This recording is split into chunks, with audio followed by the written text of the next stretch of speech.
KaraokeBooks. Northanger Abbey. Written by Jane Austen. Chapter 25. The visions of romance were over. Catherine was completely awakened. Henry's address, short as it had been, had more thoroughly opened her eyes to the extravagance of her late fancies than all their several disappointments had done. Most grievously was she humbled. Most bitterly did she cry. It was not only with herself that she was sunk, but with Henry. Her folly, which now seemed even criminal, was all exposed to him, and he must despise her forever. The liberty which her imagination had dared to take with the character of his father, could he ever forgive it? The absurdity of her curiosity and her fears, could they ever be forgotten? She hated herself more than she could express. She thought he had, once or twice before this fatal morning, shown something like affection for her. But now, in short, she made herself as miserable as possible for about half an hour, went down when the clock struck 5, with a broken heart, and could scarcely give an intelligible answer to Eleanor's inquiry if she was well.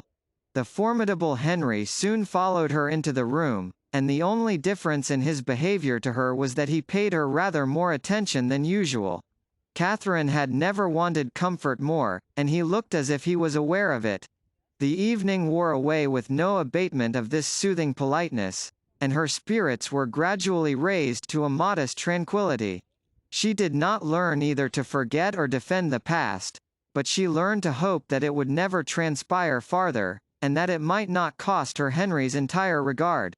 Her thoughts being still chiefly fixed on what she had with such causeless terror felt and done, nothing could shortly be clearer than that it had been all a voluntary, self-created delusion, each trifling circumstance receiving importance from an imagination resolved on alarm, and everything forced to bend to one purpose by a mind which, before she entered the Abbey, had been craving to be frightened. She remembered with what feelings she had prepared for a knowledge of Northanger. She saw that the infatuation had been created, the mischief settled, long before her quitting Bath, and it seemed as if the whole might be traced to the influence of that sort of reading which she had there indulged. Charming as were all Mrs. Radcliffe's works, and charming even as were the works of all her imitators, it was not in them perhaps that human nature, at least in the Midland counties of England, was to be looked for. Of the Alps and Pyrenees, with their pine forests and their vices, they might give a faithful delineation, and Italy, Switzerland, and the south of France might be as fruitful in horrors as they were there represented. Catherine dared not doubt beyond her own country, and even of that, if hard pressed, would have yielded the northern and western extremities. But in the central part of England there was surely some security for the existence even of a wife not beloved, in the laws of the land, and the manners of the age. Murder was not tolerated, servants were not slaves, and neither poison nor sleeping potions to be procured, like rhubarb, from every druggist. Among the Alps and Pyrenees, perhaps, there were no mixed characters. There, such as were not as spotless as an angel might have the dispositions of a fiend.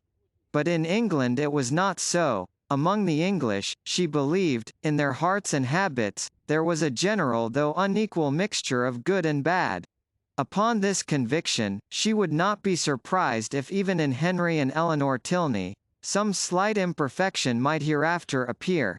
And upon this conviction she need not fear to acknowledge some actual specks in the character of their father, who, though cleared from the grossly injurious suspicions which she must ever blush to have entertained, she did believe, upon serious consideration, to be not perfectly amiable. Her mind made up on these several points, and her resolution formed, of always judging and acting in future with the greatest good sense, she had nothing to do but to forgive herself and be happier than ever. And the lenient hand of time did much for her by insensible gradations in the course of another day. Henry's astonishing generosity and nobleness of conduct, in never alluding in the slightest way to what had passed, was of the greatest assistance to her, and sooner than she could have supposed it possible in the beginning of her distress, her spirits became absolutely comfortable, and capable, as heretofore, of continual improvement by anything he said. There were still some subjects, indeed, under which she believed they must always tremble, the mention of a chest or a cabinet, for instance, and she did not love the sight of Japan in any shape. But even she could allow that an occasional memento of past folly, however painful, might not be without use. The anxieties of common life began soon to succeed to the alarms of romance. Her desire of hearing from Isabella grew every day greater.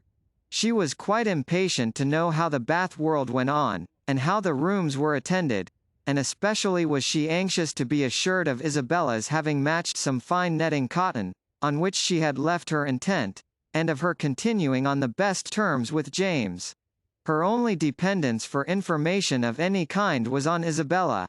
James had protested against writing to her till his return to Oxford, and Mrs. Allen had given her no hopes of a letter till she had got back to Fullerton. But Isabella had promised and promised again, and when she promised a thing, she was so scrupulous in performing it.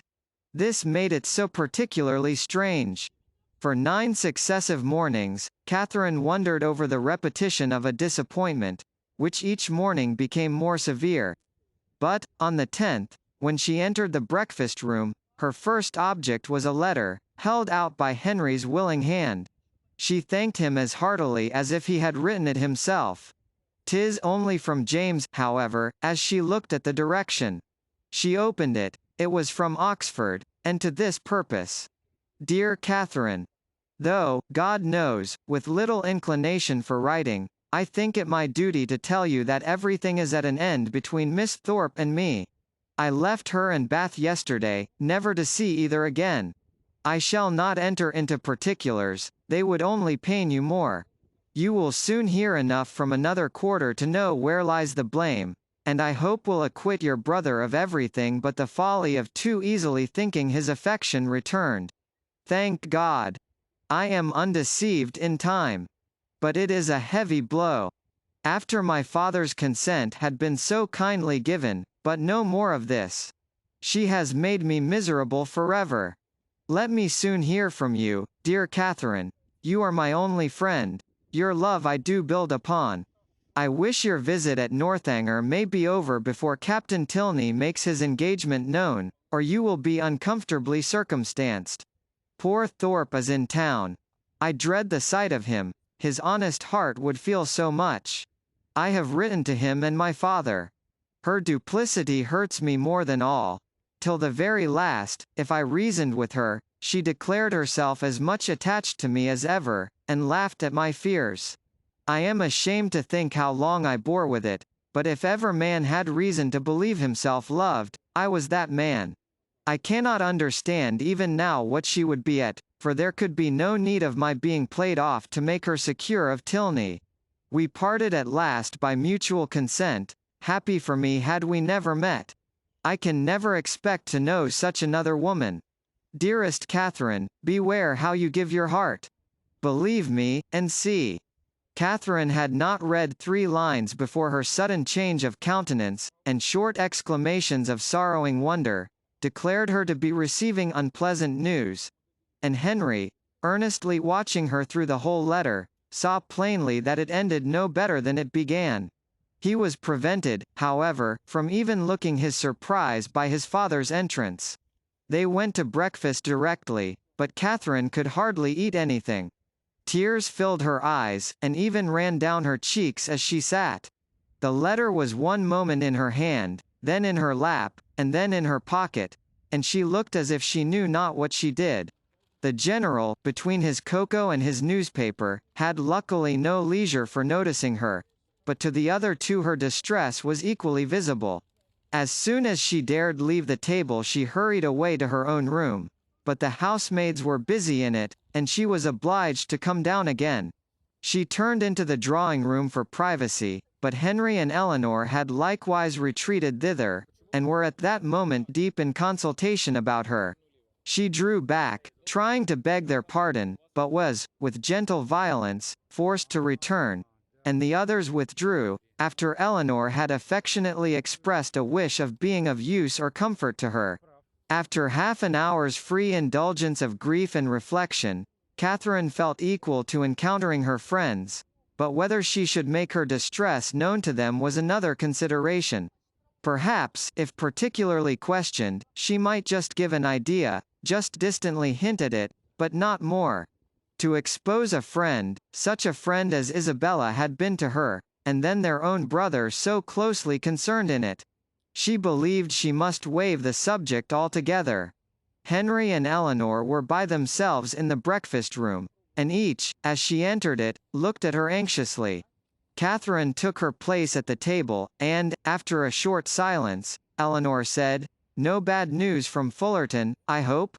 Mr. Dodd and Mrs. Morland, your brothers and sisters, I hope they are none of them ill?" "No, I thank you," sighing as she spoke, "they are all very well. My letter was from my brother at Oxford."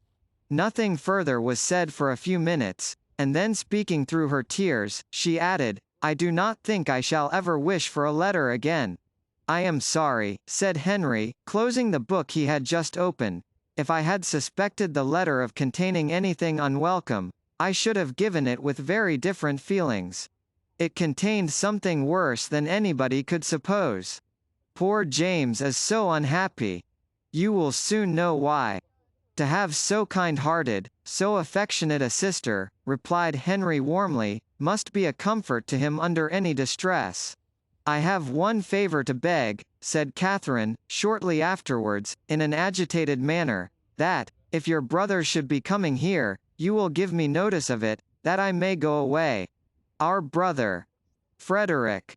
"Yes, I am sure I should be very sorry to leave you so soon, but something has happened that would make it very dreadful for me to be in the same house with Captain Tilney."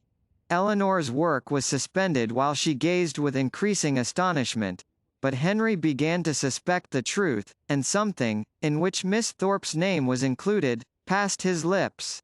"How quick you are!" cried Catherine.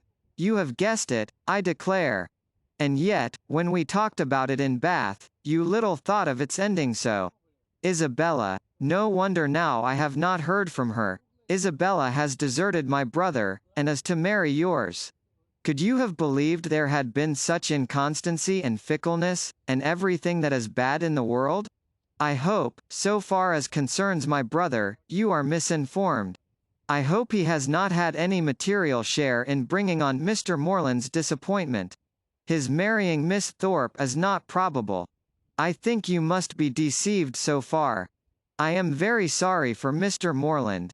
Sorry that anyone you love should be unhappy, but my surprise would be greater at Frederick's marrying her than at any other part of the story. It is very true, however, you shall read James's letter yourself. Stay, there is one part, recollecting with a blush the last line. Will you take the trouble of reading to us the passages which concern my brother? No, read it yourself, cried Catherine, whose second thoughts were clearer. I do not know what I was thinking of, blushing again that she had blushed before. James only means to give me good advice. He gladly received the letter, and, having read it through, with close attention, returned it saying, "Well, if it is to be so, I can only say that I am sorry for it. Frederick will not be the first man who has chosen a wife with less sense than his family expected. I do not envy his situation, either as a lover or a son." Miss Tilney, at Catherine's invitation, now read the letter likewise, and, having expressed also her concern and surprise, began to inquire into Miss Thorpe's connections and fortune. "Her mother is a very good sort of woman," was Catherine's answer. "What was her father?" "A lawyer, I believe. They live at Putney."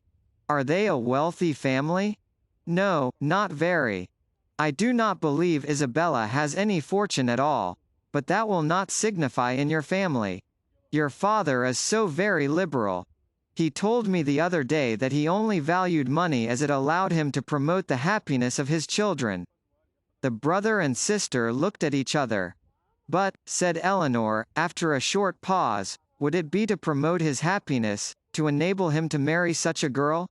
She must be an unprincipled one, or she could not have used your brother so. And how strange an infatuation on Frederick's side! A girl who, before his eyes, is violating an engagement voluntarily entered into with another man. Is not it inconceivable, Henry? Frederick too, who always wore his heart so proudly. Who found no woman good enough to be loved. That is the most unpromising circumstance, the strongest presumption against him. When I think of his past declarations, I give him up. Moreover, I have too good an opinion of Miss Thorpe's prudence to suppose that she would part with one gentleman before the other was secured. It is all over with Frederick indeed. He is a deceased man, defunct in understanding. Prepare for your sister-in-law, Eleanor, and such a sister-in-law as you must delight in. Open, candid, artless, guileless, with affections strong but simple, forming no pretensions, and knowing no disguise. Such a sister-in-law, Henry, I should delight in, said Eleanor with a smile. But perhaps, observed Catherine, though she has behaved so ill by our family, she may behave better by yours. Now she has really got the man she likes, she may be constant. Indeed I am afraid she will, replied Henry. I am afraid she will be very constant, unless a baronet should come in her way. That is Frederick's only chance. I will get the bath paper, and look over the arrivals. You think it is all for ambition, then? And, upon my word, there are some things that seem very like it. I cannot forget that, when she first knew what my father would do for them, she seemed quite disappointed that it was not more. I never was so deceived in anyone's character in my life before. Among all the great variety that you have known and studied. My own disappointment and loss in her is very great, but, as for poor James, first suppose he will hardly ever recover it. Your brother is certainly very much to be pitied at present, but we must not, in our concern for his sufferings, undervalue yours. You feel, I suppose, that in losing Isabella, you lose half yourself. You feel a void in your heart which nothing else can occupy. Society is becoming irksome, and as for the amusements in which you were wont to share at Bath, the very idea of them without her is abhorrent. You would not, for instance, now go to a ball for the world. You feel that you have no longer any friend to whom you can speak with unreserve, on whose regard you can place dependence, or whose counsel, in any difficulty, you could rely on. You feel all this? No, said Catherine, after a few moments' reflection, I do not. Ought I? To say the truth, though I am hurt and grieved, that I cannot still love her, that I am never to hear from her, perhaps never to see her again, I do not feel so very, very much afflicted as one would have thought. You feel, as you always do, what is most to the credit of human nature. Such feelings ought to be investigated, that they may know themselves. Catherine, by some chance or other, found her spirits so very much relieved by this conversation that she could not regret her being led on, though so unaccountably, to mention the circumstance which had produced it. KaraokeBooks.